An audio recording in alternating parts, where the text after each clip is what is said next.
Shri Vishwakarma coaching classes मध्ये सर्व मुलांचं स्वागत आहे. आज आपण वर्ग 5वा विषय इंग्लिश ग्रामर याचा अभ्यास करूया. तर चला मुलांनो अभ्यासाकडे वळूया. तर या पुस्तकीमधील हा अभ्यास आहे इंग्लिश ग्रामर क्लास 5th ची ही इंग्लिश ग्रामरची टेक्स्ट बुक आहे. यामधीलच अभ्यास आपण करणार आहोत. चॅप्टर आहे sentences. A sentence is a group of words denoting something sensible.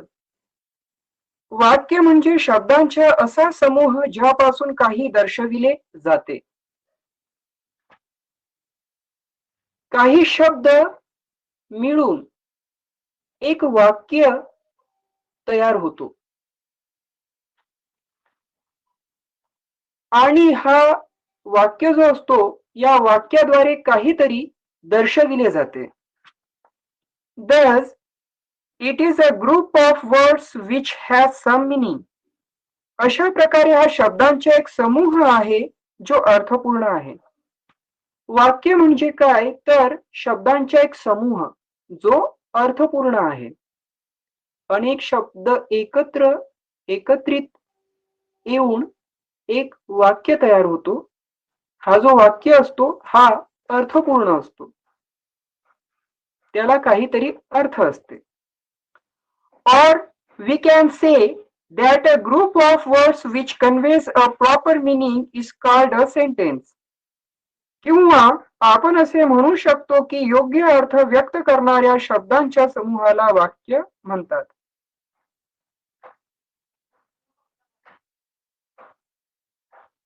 योग्य तर याची व्याख्या काय होईल?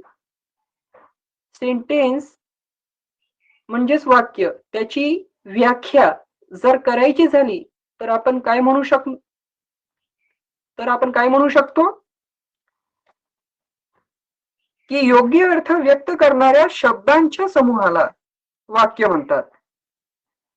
शब्दांचा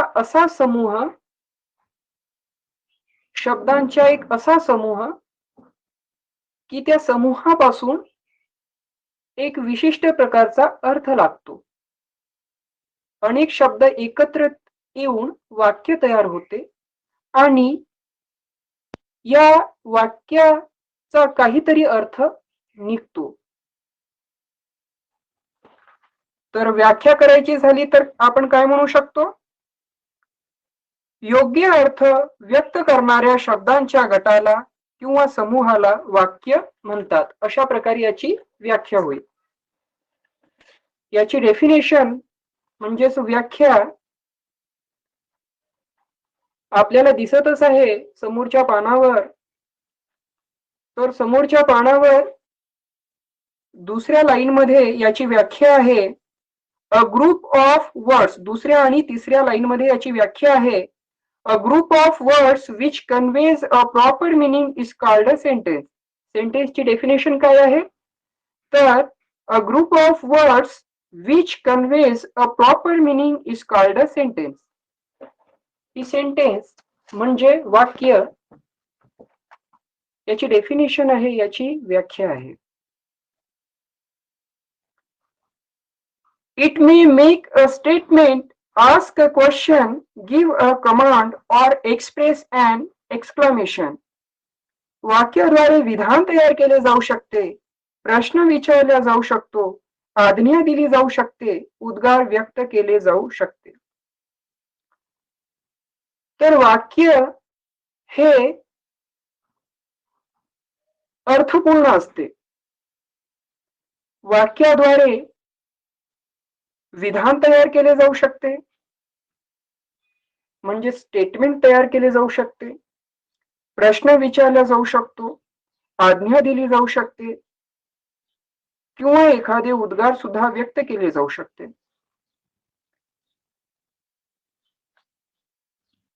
Dear children, in your previous classes you have learned about several kind of sentences. प्रिय मुलांनो, तुमच्या मागील वर्गात तुम्ही अनेक प्रकारच्या वाक्यांबद्दल शिकलात. जे मुलं 5th क्लासला गेले आहेत त्या मुलांनी 4th पर्यंत शाळेमध्ये सेंटेन्स बद्दलचा अभ्यास केलेला आहे. In this chapter we will learn more about sentences. या प्रकरणात आपण वाक्यांबद्दल अधिक जाणून घेऊया.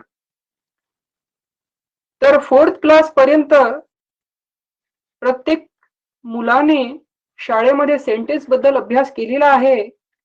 प्रत्येक मुलाला सेंटेन्स बद्दलची माहिती आहेच. या प्रकरणात आपण आणखी त्याबद्दलचा अभ्यास जाणून घेऊया.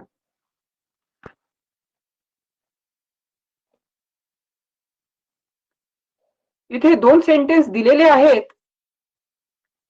पहिलं आहे द चिल्ड्रन आर स्विमिंग, मुले पोहत आहेत. सेकंड आहे Mohit and Rohit are fighting, Mohit आणि रोहित भांडत आहेत. असे हे 2 सेंटेन्स आहे. फर्स्ट आहे the children are swimming, second आहे Mohit and Rohit are fighting.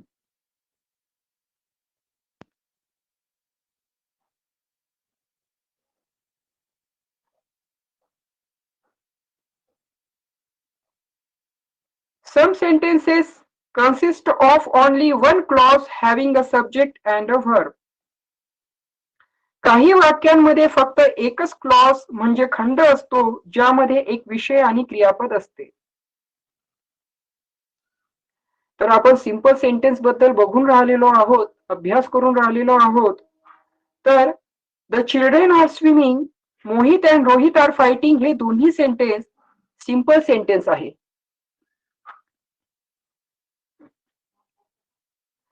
Some sentences consist of only one clause having a subject and a verb. काही वाक्यांमध्ये फक्त एकच क्लॉज म्हणजे खंड असतो ज्यामध्ये एक विषय आणि क्रियापद असते.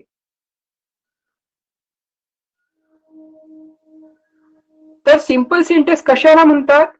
ज्यामध्ये एक सब्जेक्ट आणि एक वर्ब असतो.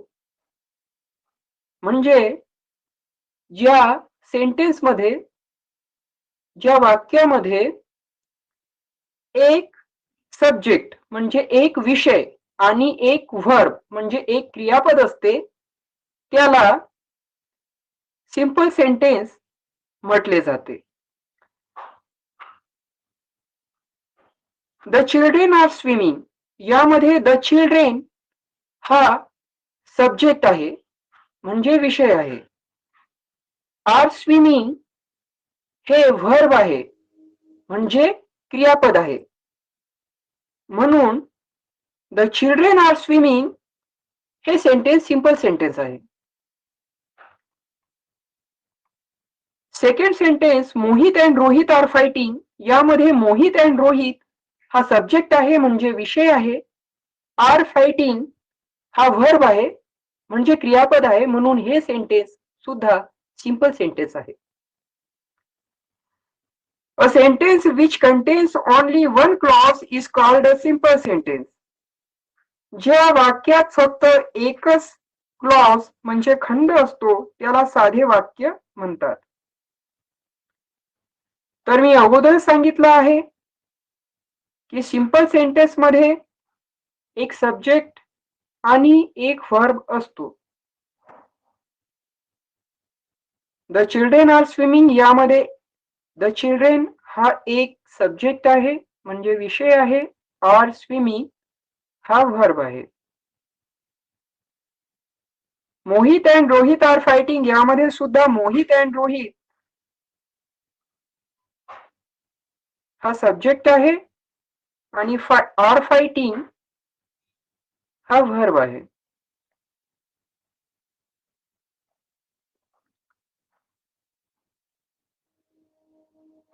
Or we can say a simple sentence has only one subject and one predicate. किंवा आपण असे म्हणू शकतो की एका साध्या वाक्यात फक्त एकच विषय आणि एक प्रेडिकेट आहे. सिंपल सेंटेन्स मध्ये सब्जेक्टच्या व्यतिरिक्त जो भाग असतो त्याला प्रेडिकेट म्हणून सुद्धा संबोधले जाते.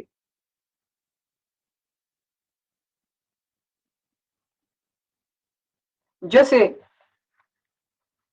इथे काही उदाहरणे दिलेली आहेत, ज्यामध्ये आहे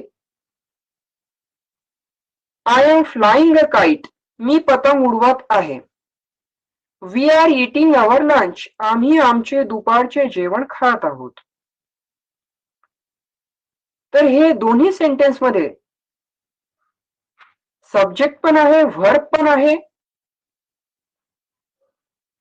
आणि जो उरलेला भाग आहे, व्हर्ब पासून उरलेला भाग हा पूर्ण प्रेडिकेट म्हणून संबोधल्या जाईल. फर्स्ट एक्झाम्पल मध्ये फर्स्ट सेंटेन्स आहे I am flying a kite. I am flying a kite यामध्ये आय हा सब्जेक्ट आहे,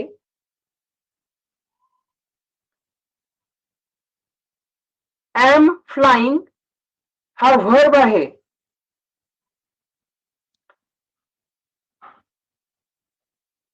तर या सेंटेन्स मध्ये सब्जेक्ट ला सोडून उरलेला जो भाग आहे याला प्रेडिकेट म्हणून सुद्धा संबोधल्या जाते. आय हा सब्जेक्ट आहे आणि एम फ्लाइंग अ काइट हा जो उरलेला भाग आहे याला प्रेडिकेट म्हणून सुद्धा संबोधल्या जाते. तर I am flying a kite यामध्ये आय हा सब्जेक्ट आहे, एम फ्लाइंग अ काइट हा प्रेडिकेट आहे. सेकंड सेंटेन्स मध्ये we are eating our lunch यामध्ये वी हा सब्जेक्ट आहे, आर इटिंग हा व्हर्ब आहे. तर यामध्ये वी हा सब्जेक्ट आहे आणि याला सोडून व्यतिरिक्त जो भाग आहे तो प्रेडिकेट म्हणून संबोधल्या जाईल. म्हणजेच वी हा सब्जेक्ट आहे, तर आर इटिंग अवर लंच हा प्रेडिकेट आहे.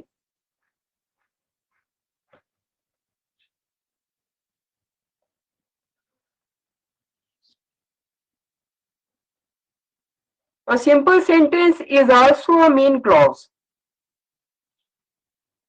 एक साधे वाक्य देखील एक मुख्य कलम आहे. जे सिंपल सेंटेन्स असते याला अर्थ असतो.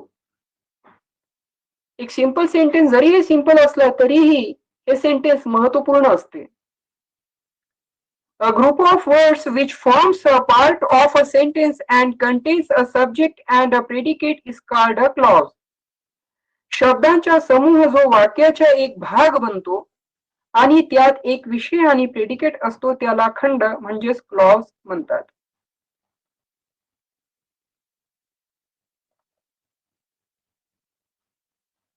तर अनेक शब्द एकत्रित येऊन वाक्य तयार होतो.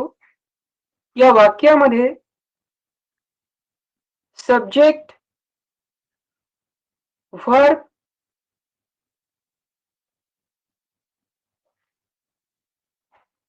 हे आले तर क्लॉज सुद्धा तयार होतो. सेंटेन्स मध्ये सब्जेक्ट आणि व्हर्ब असतात. या व्यतिरिक्तही काही शब्द त्यामध्ये ऍड असतात. तर ज्या सेंटेन्स मध्ये सब्जेक्ट आणि व्हर्ब असतो त्याला क्लॉज सुद्धा म्हटलं जाते.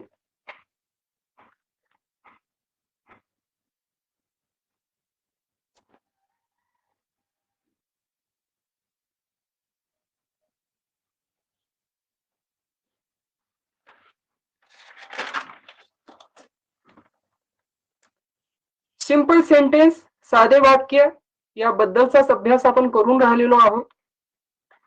डेफिनेशन ऑफ सेंटेन्स मगाशी मी तुम्हाला सांगितलेली आहे. आता त्याबद्दलची माहिती सर्व मुलांच्या समोर आहे, उपस्थित आहे. A group of words which conveys a proper meaning is called a sentence. योग्य अर्थ व्यक्त करणाऱ्या शब्दांच्या समूहाला वाक्य म्हणजेच सेंटेन्स म्हणतात. अनेक शब्द एकत्रित येऊन वाक्य तयार केलं जाते. या वाक्यापासून काहीतरी अर्थ निघतो आणि अशा अर्थ दर्शवणाऱ्या त्या शब्दांच्या समूहाला आपण वाक्य म्हणतो, म्हणजे सेंटेन्स म्हणतो. इंग्रजीमध्ये याची डेफिनेशन इथे दिलेलीच आहे. A group of words which conveys a proper meaning is called a sentence. Simple sentence मध्ये एक सब्जेक्ट आणि एक प्रेडिकेट असते. इथे एक्झाम्पल्स मध्ये मगाशी आपण जे 4 एक्झाम्पल्स बघितले ते पुन्हा 4 एक्झाम्पल्स इथे सुद्धा आपण बघू. आणि यावर आता इथे मी स्पष्ट पद्धतीने दिलेला आहे सब्जेक्ट आणि प्रेडिकेट, म्हणून समजण्यामध्ये आणखी सोपी जाणार. तर एक्झाम्पल मध्ये आहे the children are swimming. The children are swimming यामध्ये द चिल्ड्रेन हा सब्जेक्ट आहे आणि आर स्विमिंग हा प्रेडिकेट आहे. सब्जेक्ट सोडून जो उरलेला भाग असतो तो प्रेडिकेट म्हणून संबोधला जातो. Mohit and Rohit are fighting यामध्ये मोहित अँड रोहित हा सब्जेक्ट आहे आणि जो उरलेला भाग आहे आर फायटिंग हा प्रेडिकेट आहे. I am flying a kite यामध्ये आय हा सब्जेक्ट आहे, I am flying a kite हा प्रेडिकेट आहे, कारण सब्जेक्टला सोडून उरलेला जो भाग असतो तो प्रेडिकेट म्हणून संबोधला जातो. We are eating our lunch यामध्ये वी हा सब्जेक्ट आहे, तर उरलेला जो भाग आहे आर इटिंग अवर लंच हा प्रेडिकेट आहे. म्हणून सिंपल सेंटेन्स मध्ये एक सब्जेक्ट आणि एक प्रेडिकेट असते. सिंपल सेंटेन्स मध्ये एक सब्जेक्ट आणि एक प्रेडिकेट असते. सिंपल सेंटेन्स मध्ये सब्जेक्ट आणि व्हर्ब सुद्धा असतो. या चारही एक्झाम्पल्स मध्ये व्हर्ब सुद्धा आहे. पहिलं जे सेंटेन्स आहे द चिल्ड्रेन आर स्विमिंग यामध्ये द चिल्ड्रेन हा सब्जेक्ट आहे, आर स्विमिंग हा व्हर्ब पण आहे आणि प्रेडिकेट पण आहे. मोहित अँड रोहित हा सब्जेक्ट आहे, आर फायटिंग हा व्हर्ब पण आहे आणि प्रेडिकेट पण आहे. I am flying a kite यामध्ये आय हा सब्जेक्ट आहे, एम फ्लाइंग हा व्हर्ब आहे, तर एम फ्लाइंग अ काइट उरलेला जो पूर्णच भाग आहे एम फ्लाइंग अ काइट हा प्रेडिकेट आहे. एम फ्लाइंग अ काइट हा प्रेडिकेट आहे, परंतु यामध्ये जर व्हर्ब जर आपण बघत असलो तर एम फ्लाइंग हा व्हर्ब आहे, हा व्हर्ब म्हणजे क्रियापद आहे. We are eating our lunch यामध्ये वी हा सब्जेक्ट आहे, आर इटिंग हा व्हर्ब आहे आणि उरलेला भागाला जर आपण बघू तर आर पासून तो उरलेला जो भाग आहे आर इटिंग अवर लंच हा उरलेला पूर्णच भाग प्रेडिकेट आहे. नोट लक्षात ठेवा, सिंपल सेंटेन्स मध्ये सब्जेक्ट ओळखण्यासाठी सेंटेन्सला म्हणजे वाक्याला हू किंवा व्हॉटने प्रश्न विचारावा तेव्हा सब्जेक्ट सहज सापडेल.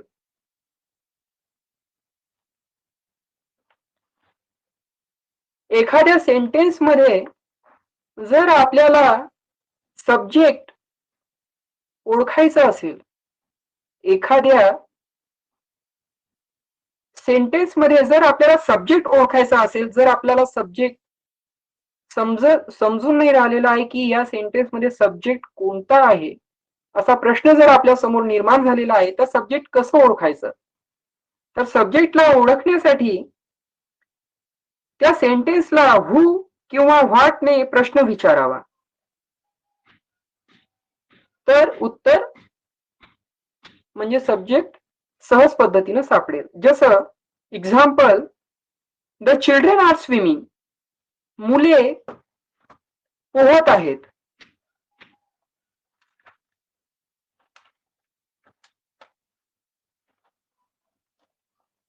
जर याला प्रश्न विचारला हु ने, हु आर स्विमिंग, जर हु ने प्रश्न विचारला की कोण पोहत आहे, हु म्हणजे कोण, कोण पोहत आहे, तर उत्तर येईल द चिल्ड्रेन, मुले पोहत आहेत.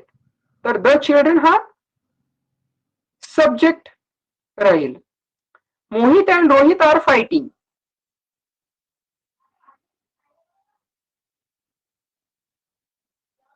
जर प्रश्न जर आपण ह्या सेंटेन्सला जर प्रश्न केला की कोण भांडत आहे, हु आर फायटिंग, कोण भांडत आहे, तर उत्तर काय येईल Mohit and Rohit are fighting. Fight कोण करत आहे, तर मोहित अँड रोहित. तर मोहित अँड रोहित हा सब्जेक्ट राहील. I am flying a kite, पतंग कोण उडवत आहे, असा जर प्रश्न केला या सेंटेन्सला तर आय हे उत्तर समोर येईल, म्हणजे आय हा सब्जेक्ट राहील. We are eating our lunch, आम्ही जेवण खात आहोत. यामध्ये जर प्रश्न विचारला की जेवण कोण खात आहेत, तर उत्तर येईल वी, आम्ही. तर अशा प्रकारे सब्जेक्ट सहज पद्धतीने ओळखल्या जाऊ शकतो. सब्जेक्ट जी क्रिया करत आहे त्या क्रियेला प्रेडिकेट म्हटले जाणार, आणि सब्जेक्ट जी क्रिया करून राहिलेला आहे, सब्जेक्ट जी क्रिया करून राहिलेला आहे त्या क्रियेला प्रेडिकेट म्हटले जाणार. आता बघा या चारही एक्झाम्पल्स मध्ये the children are swimming, the children हा सब्जेक्ट आहे, परंतु द चिल्ड्रेन करत काय आहेत, आर स्विमिंग, पोहत आहेत. म्हणून द चिल्ड्रेन हा सब्जेक्ट, द चिल्ड्रेन जे करून राहिलेले आहेत त्याला प्रेडिकेट म्हटले जाणार. Mohit and Rohit are fighting, Mohit आणि रोहित काय करत आहेत, तर फायटिंग करत आहेत, भांडत आहेत. तर आर फायटिंग हा प्रेडिकेट राहील. I am flying a kite,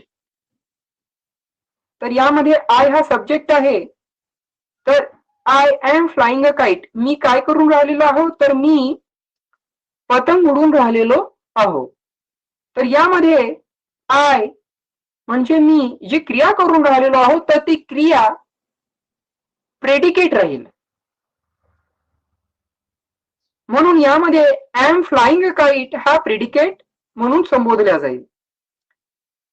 नंतरचे एक्झाम्पल आहे we are eating our lunch, यामध्ये वी हा सब्जेक्ट आहे, we are eating our lunch, आम्ही जेवण खात आहोत. तर आम्ही काय करून राहिलो आहोत, आम्ही जेवण खात आहोत. तर यामध्ये आम्ही कोणती क्रिया करून राहिलो आहोत, तर आर इटिंग अवर लंच ही क्रिया करून राहिलेलो आहोत, म्हणजेच ही क्रिया म्हणजेच प्रेडिकेट होय. तर मुलांनो आजच्या या अभ्यासामध्ये आपण सिंपल सेंटेन्स बद्दल बघितलेले आहे, आणि माझा विश्वास आहे की तुम्हाला अभ्यास समजला असेल.